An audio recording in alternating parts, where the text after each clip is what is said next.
El Instituto Nacional de Antropología e Historia, a través del Centro INA Colima y la SODETAM Capítulo Colima, presenta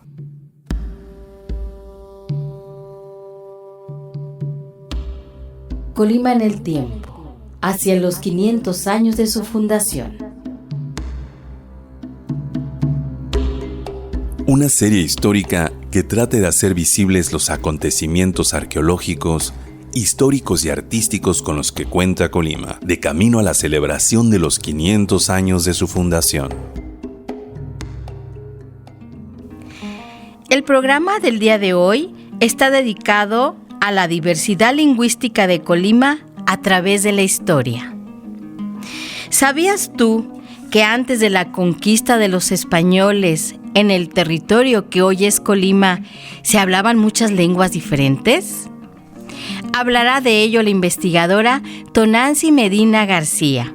Ella es licenciada en Lingüística por la Universidad de Colima, maestrante en Antropología por la Universidad Autónoma de México. Tiene un diplomado en Análisis de la Cultura por la Coordinación Nacional de Antropología del INA. En aspecto lingüístico, Tonancy, ¿qué pasó en Colima a la llegada de los españoles?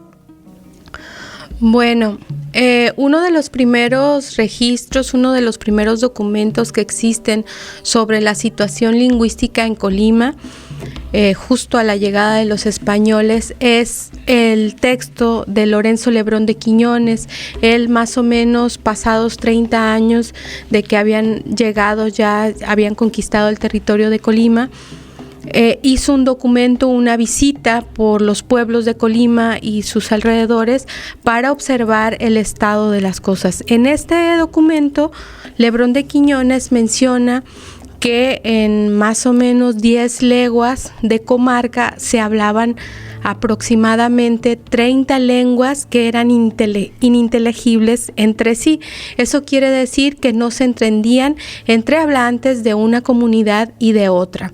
Este dato, si bien puede sonar un poco exagerado en cuanto a la diversidad lingüística que permanecía en este territorio, pues sí resulta un poco revelador.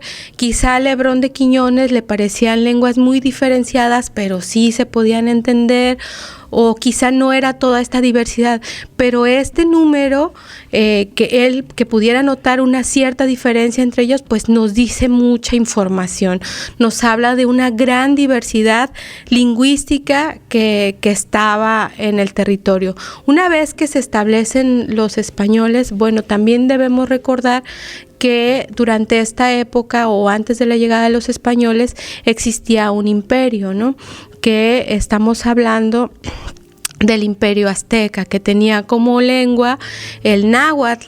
Y entonces, pues, la primera lengua o una de las primeras lenguas indígenas que aprenden los que vienen a hacer esta labor junto con los españoles de la evangelización, que sería pues la otra conquista, la conquista religiosa. Ellos aprenden náhuatl para poder entablar una comunicación. Entonces, bueno, por un lado, el hecho de que el imperio ya recibía tributos de los pueblos asentados en estas zonas, porque están justamente documentado en la hoja de tributos. Eso quiere decir que había una relación de tipo político, de tipo pues también seguramente cultural, había un intercambio de mercancías. Entonces seguramente pues también el náhuatl comenzaba a funcionar ya como una lengua franca, es decir, como una lengua que podía servir como medio de comunicación para hablantes de dos lenguas distintas. Tonancy, si hablas de tanta diversidad lingüística, ¿qué pasó con todas esas lenguas? Bueno, justamente ya para el siglo XVII, o más bien siglo, sí, todavía XVI, finales, hay otro documento donde hay una visita por parte del Obispado de Michoacán, en donde él documenta que muchas, que ya prácticamente en todo el territorio de Colima se hablaba el mexicano corrupto, y que este mexicano corrupto se había extendido por todo el territorio, aunque muchas lenguas maternas de estas que en algún momento habló Lebrón de Quiñones se seguían manteniendo en las distintas comunidades. Los documentados, las lenguas documentadas en este documento habla de la lengua de Zapotitlán, que decía que eran una lengua que se compartía con la comunidad de Zacualpan.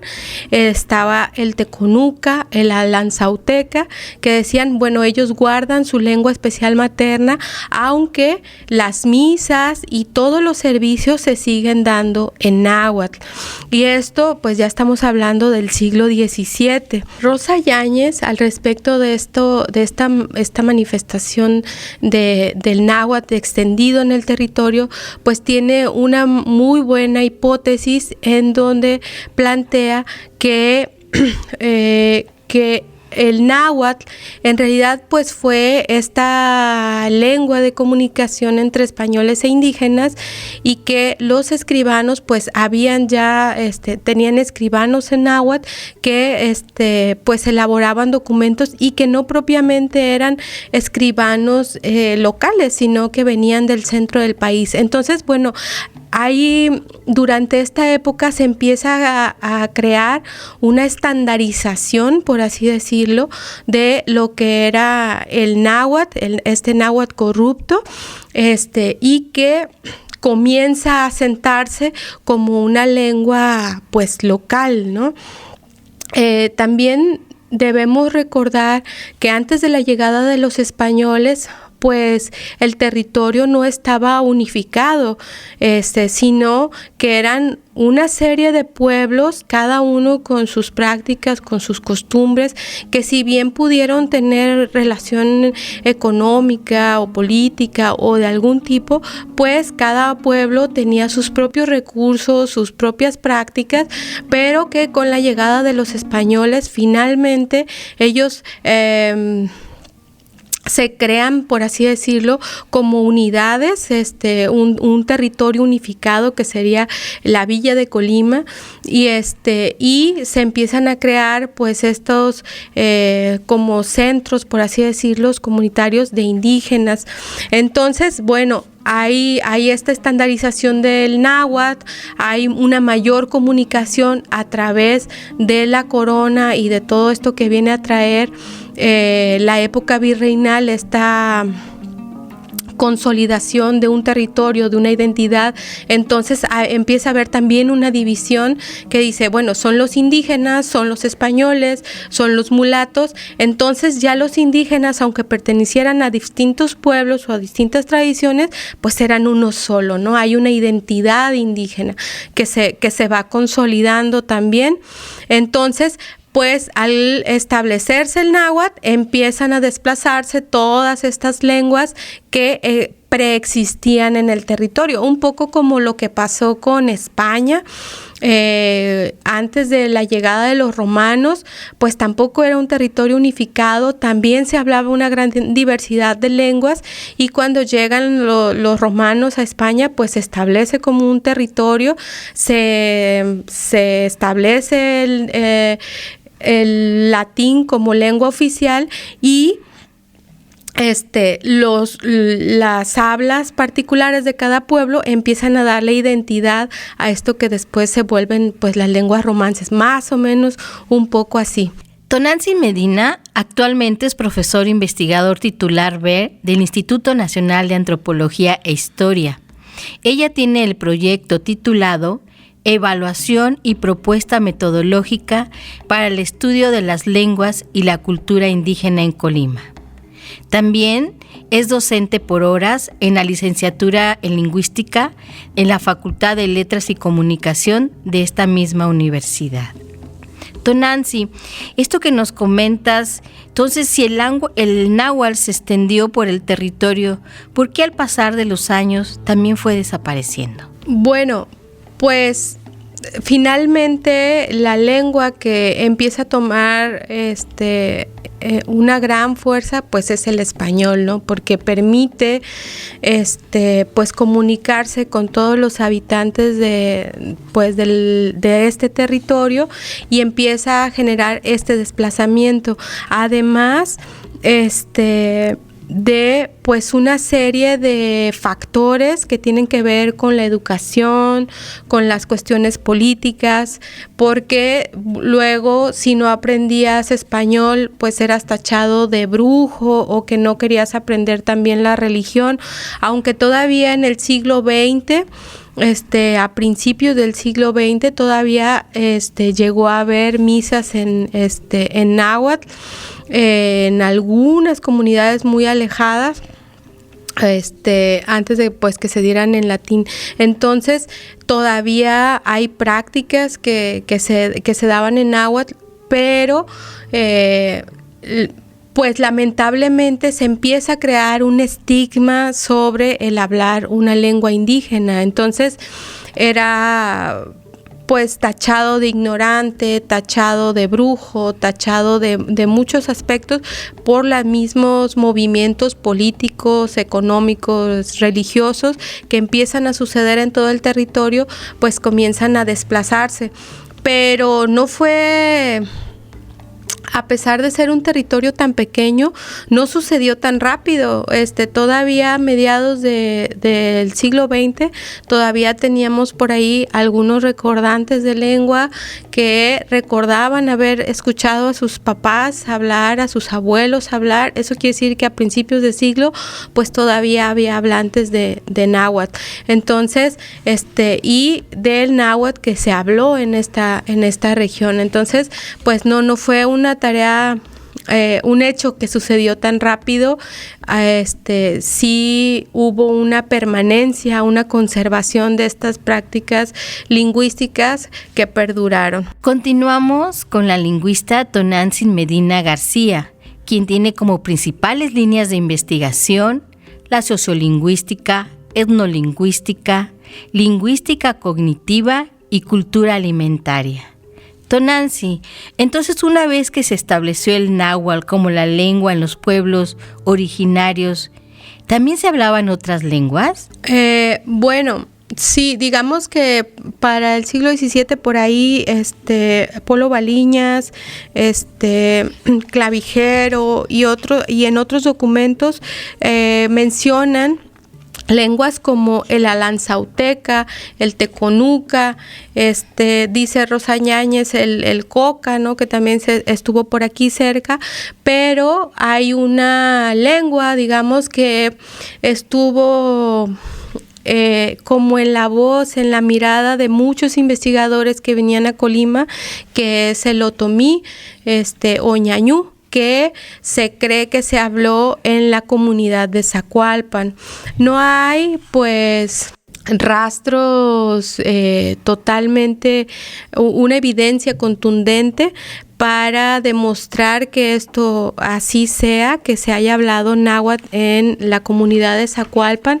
Sin embargo, hay datos pues histórico-culturales. La doctora Ángeles Solay tiene la documentación de cierta migración de comunidades otomíes a esa zona pues que está ubicada entre los límites de Jalisco y Michoacán.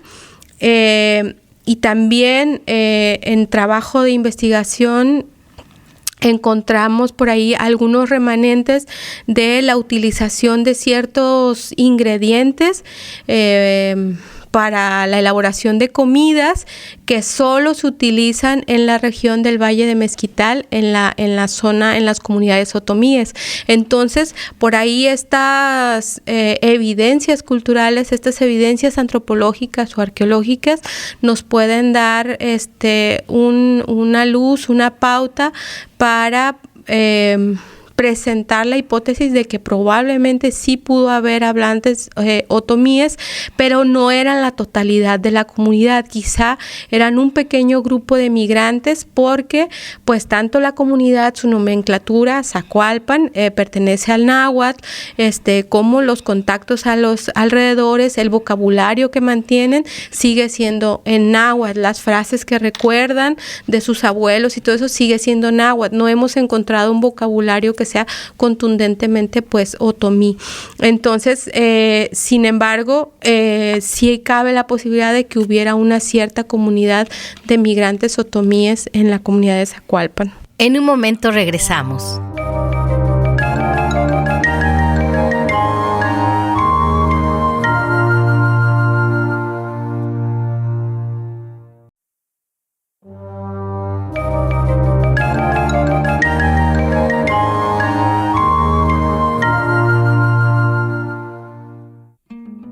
Nancy, toda esta diversidad lingüística de que nos hablas, ¿por qué se fue perdiendo? Bueno, como ya lo habíamos comentado un poco antes, para poder unificar el terreno el territorio más bien, se tenía que establecer pues un vehículo, por así decirlo, de comunicación con el que pudieran comunicarse entre todos los pueblos asentados, los pueblos, pues la comunidad española, la comunidad negra, la comunidad indígena, y entonces se empiezan a establecer como pues prácticamente solamente dos lenguas, que sería el náhuatl y el español. El náhuatl, en esta versión que los documentos manejan como náhuatl corrupto, que quiere decir que era una lengua náhuatl con algunas palabras o algunas adaptaciones que tenían que ver con el español, o sea que no era únicamente, o exclusivamente vocabulario náhuatl, sino que era un náhuatl que ya estaba con ciertos chispas o léxico o marcas del español que se hablaba en la zona. Entonces, pues comienza a desplazarse primero la variedad de lenguas, dejando solo al náhuatl, y luego como último proceso pues a desplazarse el náhuatl por la fuerza que comienza a tomar el español. Hemos conversado sobre una gran cantidad de lenguas conviviendo en este territorio que hoy llamamos Colima y cómo fueron desapareciendo a lo largo de la historia. Así que me gustaría preguntar, ¿esta situación del desplazamiento de las lenguas originarias se sigue manteniendo? Es decir, ¿en Colima no se hablan lenguas indígenas? Claro, esta situación del desplazamiento lingüístico prácticamente se consolidó por ahí de mediados del siglo pasado, del siglo XX, según las evidencias y las entrevistas que hemos hecho en distintas comunidades, tanto en Ixtlahuacán como en Zacualpan o en Suchitlán, que era donde aún permanecían los recordantes de lenguas, pues se consolida este desplazamiento, pero después de eso comienza también a haber una migración de otras comunidades cercanas o no tan cercanas, de comunidades indígenas que vienen al trabajo que ofrece el estado de Colima. Tenemos pues dos grandes comunidades en el municipio de Cuauhtémoc, que vienen pues al corte de caña, al corte de berries. Tenemos otras grandes comunidades que se asientan en toda la zona costera para la venta pues de artesanías, de bolsos, de todo ese tipo de cosas, collares y todo eso, que principalmente son artesanos. Y últimamente pues también hemos visto el arribo de comunidades mijes a la ciudad, que pues se han dedicado también a diversas cosas, o sea que sí tenemos población indígena, pero es una población indígena que pues es producto de la migración, que estas lenguas que hablan no son originarias del estado de Colima, pero que igual nos requiere pues este cuidado, esta protección, porque las lenguas que ellos hablan pues son patrimonio cultural de todos. Si las lenguas originarias del territorio de Colima se han extinguido, ¿podemos decir que hay aún pueblos indígenas en Colima? Claro. Hay dos formas de identidad, por así decirlo, identidad indígena.